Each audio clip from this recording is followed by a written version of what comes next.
All right. Hey, what's going on, everybody? Welcome to the very special Thanksgiving episode of the Organizational Health Podcast. It is the show where we get down and dirty for 15 minutes with people, leaders, executives, and founders on the playbooks that they use to improve organizational health.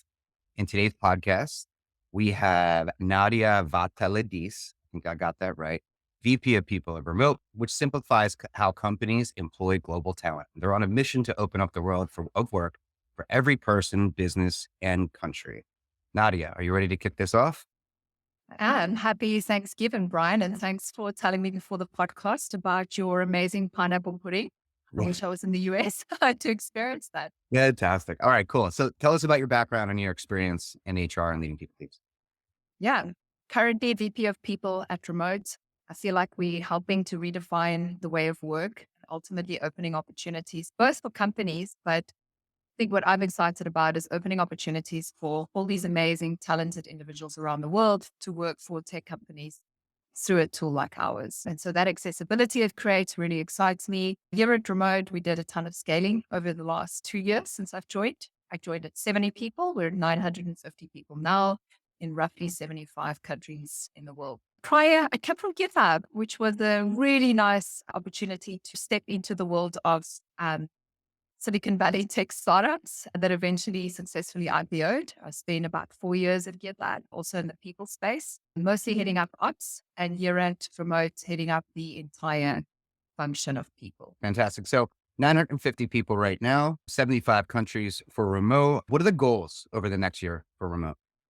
Great question. This year we moved into a sustainable year, like I think many companies did. We definitely did it quite early on. So looked at sustainability, efficiency. How do we enter this sort of next stage of the economy as a Series C tech startup? We are really focused next year on, I would say, ruthless prioritization, right? Really zoning into the areas of our product we want to develop, the core aspects of what we're going after as a company. Our North Stars remain the same. We absolutely want to create those opportunities for individuals and companies to be able to hire anywhere in the world, no matter how rural or distributed. We do all the hard for companies based on that.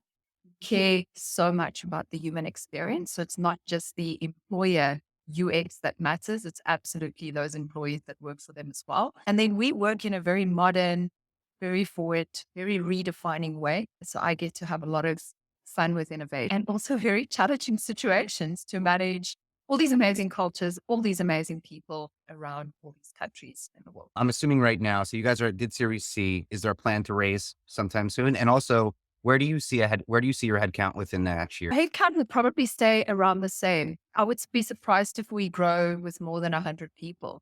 We had a year last year, which was pretty much get on the bus. We need to build products.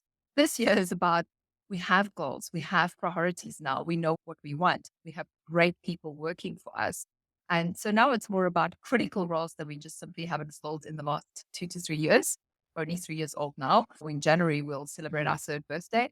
And so it's really about just making sure that we have the critical talent that we need going into the future, critical skills. We hire for competencies and skills. We absolutely don't hire for degrees and experience. We really focus on folks that have specific competencies and that aligns with our values and the culture that we created at. Okay, perfect. Regarding that, it's really interesting to see when companies move from grow fast and break things to a point where processes they matter, right? And it matters to the longevity of the company and how successful they are and ultimately the resilience of the company. So that's a good sort of segue into sort of the topic of this podcast, which is about organizational health. So it's a two-part question for you. So one, how do you define organizational health at a company your size? And then what is the organizational health strategy at Remote currently? Great questions. I'll start with how I define it. To me, I think the two core aspects of it is definitely psychological safety, which leads to trust, right? And belonging.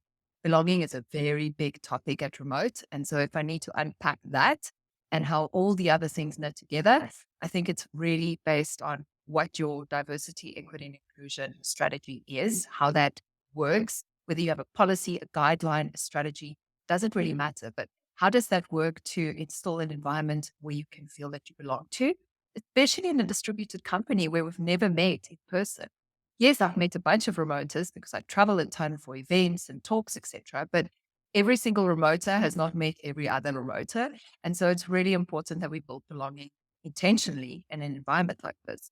And then on the psychological safety topic, startups goes through so much change. And so the resilience you need is important, but that resilience at a point also needs to stop, right? You need to have an end point of resilience where you go into a more sustainable, sort of more environment where you can nearly expect what's coming next. And if there's a change, that it can flow really well and pivot really well into that next change instead of constantly having these rigid changes that does cause a lot of anxiety and confusion for many people. So I think that's really where what's important to me. There's many other aspects at remote that plugs into organizational health. Absolutely mental health. We are very lucky that we have people that feel safe and trusted enough to speak up in public Slack channels about their mental health challenges. We have a neurodiverse community at remote. We have an entire sort of culture connection around neurodiversity. We have that for all aspects of diversity. So if you can imagine having some companies we call it remote culture connections, right? So various groups of people that have similar interests or identify in a similar way and can talk, can create initiatives, can really build knowledge and can really help us to go into the future with our DEI and belonging plans. So I think at Remote, it's various things. It's also a company that foundationally at its core was built on values. These are not values we've written on a wall and never look at. We've operationalized those values. So to me, it's really taking belonging, psychological safety, these values that we have at a core, and then built everything else around that. How does the company strategy go back to values? How does the goals tie back to that? Does it create psychological safety or does it mess with it? And if it messes with it, what kind of risks are we willing to take here?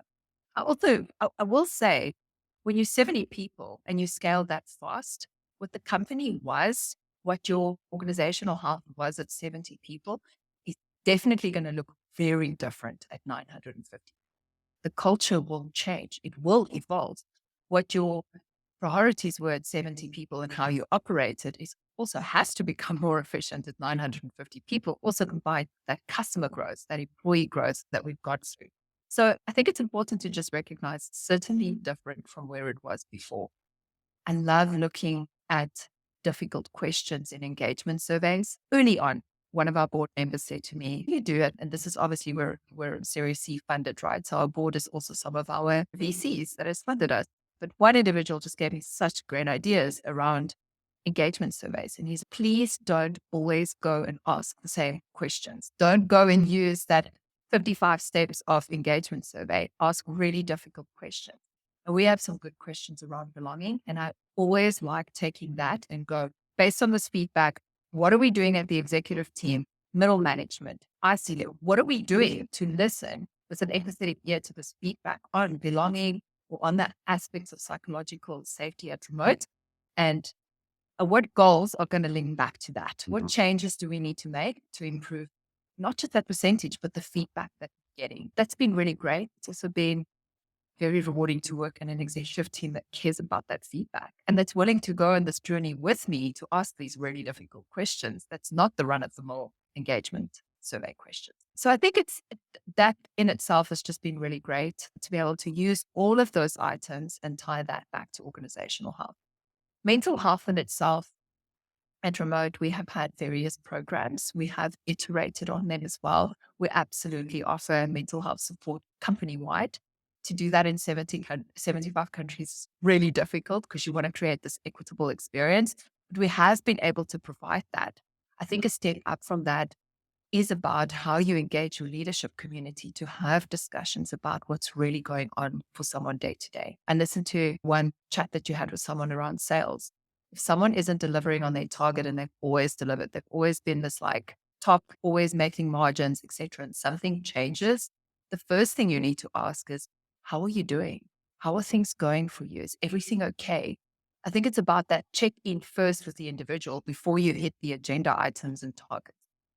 So yeah, long story short, I think those are the components that really matters at remote. You hit a great point there, right? Because relating back to your conversation about sales, I think we forget to understand that most of the time when we're looking at data, your data, regardless if it's qualitative or quantitative or based off conversations, It needs to be diagnostic in nature, right? Like you have to be able to understand the correct action to be able to take or how to adjust your goals or OKRs, KPIs, whatever that is, to be able to support that team or business functional organization, right? We tend to look at our engagement surveys as trends, right? But what they are is signals. And it's up for you as VP of people or even a frontline manager to dive deeper into those signals rather than using that data point as a reporting metric. Because that's the worst thing that you could do, right? It's example of coming back from my time in sports.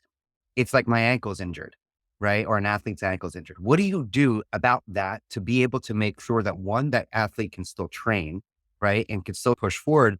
But how do you apply physical therapy or physiotherapy or whatever that is to be able to help that athlete recover to be able to perform at his or her or they's job? And that's what sometimes we miss when we look at engagement data and whatnot is we don't make it actionable. It's just, this is our trend. This is our KPI.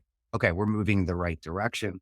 That's not true organizational health. That is not making an impact in the lives of our people. Would you agree?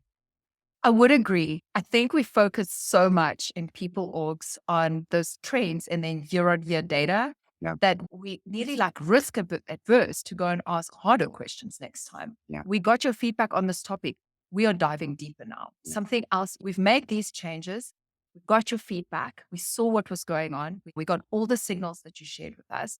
These are the changes we made. Now, next time, we need to go deeper. If we just keep doing those trends analysis year on year, maybe it works at a company of 70,000 employees because it's very difficult to scale those things and listen to feedback in that. But when you're at this size, you absolutely should step out of your comfort zone and go, oh, my year on year trends might not match, but I'm asking difficult questions and people are telling me what I need to know about the organization. Above and beyond that, Go ahead. yeah, go for it.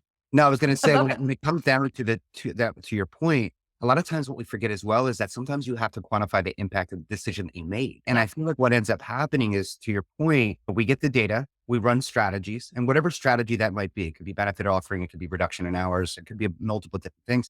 We don't understand the impact of that decision and if it actually worked, right? Because what ends up happening is we don't take intelligence from that data because you need to know when you implemented this benefit or when you did this strategy, did it actually change those numbers? So you know this strategy A works for our organization, strategy B doesn't work for our organization. And when you're talking about humans, which are so subjective and so diverse, a 4-day work week for a bunch of teams might not work. We've actually looked at this. 4-day work week for sales teams actually caused stress and caused an increase in mental health issues because ultimately what happened is the company didn't reduce hours, but they didn't reduce goals, but they reduced hours. And on another point, and where was I going with that? All right, go ahead. I'll circle back on this, but go ahead. What was your next point? I think it's about if you tell someone, I can see that you're feeling burnout, let's work on your efficiencies. Let's see if we can reduce your workload, right? I think if you're not there to enable that, then you basically tone deaf. You're basically saying to them, you're not efficient. Sure. And I think it's about going that step further. And this is tough stuff. If you have 100 managers in a company of our size, you need to make sure all those managers are taking ownership of that feedback in that engagement survey. And how do you even do that? So I think it's important that there's such great alignment between your expectations of what a manager will need to do with that feedback and not go straight into the data. Oh, this is the data. This is what I'm doing. This is the data. This is what I'm doing. And instead start having conversations in teams about, hey, I saw a lot of feedback in the payroll org or the finance org about potentially long hours. What's going on? How can I help? Is your tools working? How can we take a 3-hour process and turn it into 30 minutes? What can I do to enable that for you? And to start helping to move the blockers that's causing that high workload. Do we need more headcount? What method did we use to decide on this headcount? Did we thumbs up or did we have a plan? So I think especially with growing startups, I think initially there's so much of that get on the bus mentality that it is important when you go into that next phase that you truly understand the dynamic in every single one of your teams. Job and Marcelo, our two co-founders, love the walk the floor type opportunities where they literally have a walk the floor session. They try and do it quarterly. I don't think that's materialized this year, but they literally ask very difficult questions and open to very difficult feedback one-on-one with anyone at remote. So they make time, they literally block an entire day or as much as time that they can, availability across all time zones for people to come and talk to them. And what's nice is you do take the engagement survey away all of a sudden. You take the safety net of just speaking to HR or that filter away. And all of a sudden, someone might give them a really good idea or some feedback where they simply didn't know about it. And they can then come back to me and say, wow, we got such amazing feedback. This is not working. We should really check in with people on whether this particular initiative is actually working for our organization.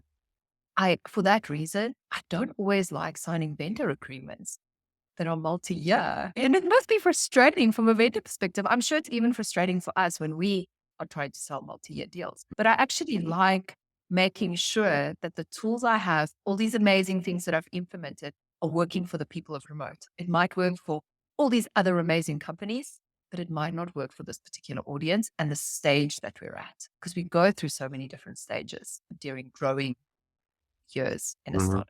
Yeah. I say this a lot. But it's the teams that win are the teams that can repeat performance over and over again with minimal people cost, right? Yeah. And ultimately, that's the way that I look at organizational health is what are the stress inputs that are influencing your team? And are they resilient enough to be able to handle that? And when you're at a 70-person headcount, burnout's going to happen, right? I mean, that's going to happen, right? And that's Yeah. sometimes we even look at that as a positive signal. And what I mean by that might be a bad thing to say that burnout is a positive signal, but a lot of times that means that work is getting done, right? And as long as if you break down from a data perspective, it gets really interesting when you start looking at company data versus individual data. And if you're assessing both of those, right? And then you see what company data where alignments are really great, cultures really were great, beliefs in manager it really great, all these positive signals. And then you start looking at individual signals and that stress is a little high. All right. Or mental health is disrupted or sleep is disrupted. That might just be a signal that the work is actually getting done. And then what you might need to do is just implement micro strategies to be able to support your team in that individual aspect, right? To reduce that sort of stress input or that stress signal that's happening and allow them to recover. But when you get to your point where you're at 900, 1,000 people, the impact of stress is so very large, right? Because it's organizational. It's a disruption in the market. It is global economics, all these other things that influence a 900-person company when layoffs start to happen and whatnot. And then you have this massive sort of stress response from your people. And it's so hard to be able to manage that. And to your point, that's where issues such as psychological safety and belonging and DNI and mental health and neurodiversity, all these true strategies that you guys are implementing versus talking points. And I said something about this other day. Mission and vision and values are very important, but if they don't relate back to the strategy of your organization to be able to grow, all they are is fluff. All they are is Yeah. talking points. And you can't lean on mission, vision, and values to be your culture, all right, or to be your organizational health. You have to have a direction of travel and you have to understand what you're trying to improve. And it's fantastic because at remote, it seems like you guys are definitely doing that. Yeah. And I think there are core components that make up culture. And maybe that alignment to the vision and strategy is super important, especially if it's concise and clear. Some companies have a very vague vision and mission. We don't. But I think it's all those core components that's going to make up culture. And that is going to start looking at your organizational health. Something else on the DNI track is that when I joined, we were 50% female. And Mm. one of the things I chatted about with Job early on was like, one of my goals would be to keep that percentage when we're 1,000 people or 950 people. It's really difficult to do that when you're growing that quickly. But I'm proud to say that we are. And to me, that's another signal on organizational health. To be a tech company that scaled that quickly, to still be able to say we're 51% identify as female today, that means a ton to someone like me. Just because we started it, to get away from that number is absolutely so easy. And then you've got to start going, I've done that right, but did I get the ethnicity diversity aspect right in my leadership? What does that look like? Is there actual minority in tech in my company? What does that look like? Have I considered that? I have all these amazing cultures around the world, but what do they identify as? So that is really where you start segmenting other things to check organizational health. And I think it starts going into every area that you consider that is part of making up your organizational health. And you've nearly got to set directly responsible individuals or very clear ownership of who is going to drive those initiatives. It can't just be recruiting.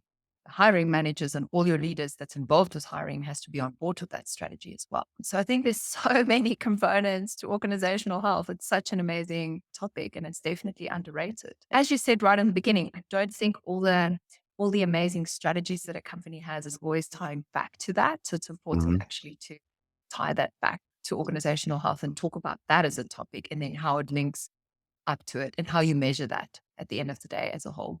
Okay, cool. So to sum it up, roughly about 950 people currently right now remote. Series C, organizational health for you guys revolves around psychological safety, belongings, DNI, mental health, neurodiversity, making sure that you have data signals that are both actionable and impactful, and then using qualitative feedback either through founder sort of walkarounds or having direct conversations with teams to dive a little deeper to understand where impacts and decisions need to be made, which maybe not be signaling through your engagement survey or whatever else. And then one last point, making sure that you're asking really deep, hard questions regarding the health of your organization and regarding the direction of your company. Does that sound about right? Yeah. Yeah. Okay. It sounds Right. good. Last thing is our top three at three. All right. So there's three questions. What books are you reading right now? What would you recommend? What CEOs or people leaders do you follow or would you recommend? And what are your personal passions? And I'm hoping you're going to say mountain biking. And what do you do in your spare time? Awesome. I'm still reading The Culture Playbook. I'm basically just done. It's not a new book. It's from Daniel Quill. Really loving it. You'll see all the little notes on it, pages to go back to. Book that I want to read. My local South African bookshops don't have it, so I'm going to order it through Amazon or something and get it shipped. Is Conscious Capitalism. Really like to know a little bit more about that thinking. I am quite frugal. I love cutting unnecessary costs and unnecessary wastage of money and costs for a company without impacting headcount. So first look at OpEx and then headcount. Headcount's your most expensive cost, but I think there's great other things you can do in an organization before you just always look at headcount. So keen on that. People that I follow in the HR space, Schmidt, which wrote the book Redefining HR, also a really fun book. I do follow him. Talks about such amazing things in the world of people, but he also talks about such amazing things in the world of business. And he does such nice open source things where he goes and collates all the companies that are hiring. And so I feel like he often takes the time and effort to go and look at what is the trends in the world and address those and find actionable ways for folks to get unblocked, to find opportunities, to be able to access what's out there. He loves open source content. So I share that view of his world. There are so many amazing others. There is someone on LinkedIn, and I always forget their name. I am going to look for that so I can read it. While I'm looking for their name, I will say I do love mountain biking. I am very lucky that my entire family is into it. My husband started cycling with a gravel bike. So I'm really keen to switch to gravel now and again and get a decent gravel bike. So slight Yeah. obsession with Specialized right now in their gravel range. There's others as well. I do all the things. I like a combination of sports. So I like having Pilates, yoga as my conditioning days and then doing cycling and running on my hardcore days, but I also enjoy HIIT. So I love a combination of sport, never been a single sport type of person. And I have two French bulldogs, which is new to the family. So that's why they come up first. They both created utter chaos, but utter love in this household. Two amazing kids, one going into the teen phase and one is tween phase, learning a lot about empathy and parenting. Yeah. I I have, I love have two right around that same age. So I understand exactly what you're feeling right now. And then I'm married to an amazing Greek guy here in South Africa. So we travel to Greece often in European summer. We haven't done it since the pandemic, but we're planning to do that again. All right. Well, Nadia, thank you so much for your time. You've been honestly fantastic and enjoy your day. Awesome. Have a great Thanksgiving, Brian. I Enjoy. will. Cheers. Bye bye. Bye.